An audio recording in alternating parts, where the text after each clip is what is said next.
আসসালামু আলাইকুম। ধন্যবাদ সকলকে। আমি দেখাচ্ছিলাম যে এর আগে একটি আনারস কেটে দেখাচ্ছিলাম যে ইফতার করার জন্য কেটেছিলাম ফলটা। সেই ফলটাও দেখেছেন, যারা দেখেছেন তারা লক্ষ্য করবেন, হয়তো বুঝতে পারবেন। আর যারা দেখেন নাই তারা এই ছোট্ট ভিডিওটার সাথে এটাও মিলাবেন আপনারা যে আসলে কোন ফলটা মেডিসিনের বা কেমিক্যাল দিয়ে পাকানো হয়েছে আর কোন ফলটা কেমিক্যাল দিয়ে পাকানো হয় নাই, এটা কিন্তু আপনাদের যাচাই করে বোঝার জন্যই কিন্তু আমি দেখাচ্ছি। দেখতে পাচ্ছেন যে এই ফলের যে কালারটা, চোখ যে আমরা চোখ বলি, এই চোখটা দেখা যাচ্ছে যে অনেকটাই বড়। আর ওই ফলের যে আমরা দেখাইছিলাম যে চোখগুলো অনেক ছোট। কালারটা একবারে এমন কালার মনে হচ্ছে যে একদমই দইরা খাওয়ার মতন, এত সুন্দর কালার হয়েছিল।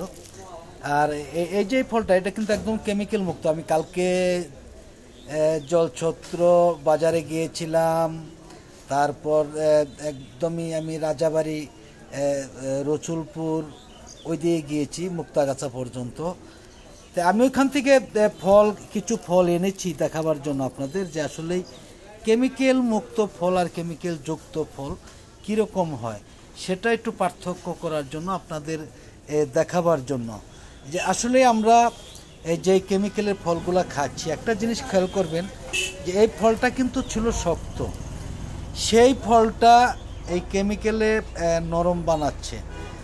যেমন নরম বানালে আপনার তাহলে ওইটার মধ্যে কীরকম শক্তিশালী একটি কার্বাইন বা অন্য অন্য উপাদান রয়েছে, যে সেটাই কিন্তু আপনাদের দেহের জন্য মানে এমনভাবে ক্ষতি করতেছে, এটা কিন্তু আপনার বুঝতে পারতেছে না, হয়তো বোঝা যাচ্ছে না। যেটা নাকি আপনার গুরুত্বপূর্ণ তিনটি জিনিসের কথা আমি বলে থাকি সব সময়।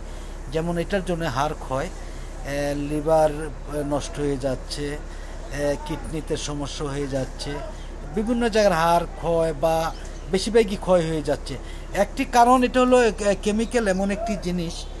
আমরা তাহলে বুঝতেই পারছেন যে আমরা কিন্তু টাকা দিয়ে বিষ কিনে খাচ্ছি, এবং আমার সন্তান এবং আমার ভাই বোন, বাবা মা যারা আছে তাদের মুখে বিষ তুলে দিচ্ছি। আমার পকেটের টাকা দিয়েই আমার বাবা মা, ভাই বোন, সন্তানদের মুখে বিষ তুলে দিচ্ছি। যাই হোক, আজকে আর কথা বলবো না, আবার অন্য হয়তো কোনো ভিডিওতে কথা হবে, দেখা হবে ইনশাআল্লাহ। সকলে ভালো থাকুন, সুস্থ থাকুন। আসসালামু আলাইকুম ওয়া রাহমাতুল্লাহি ওয়া বারাকাতুহু।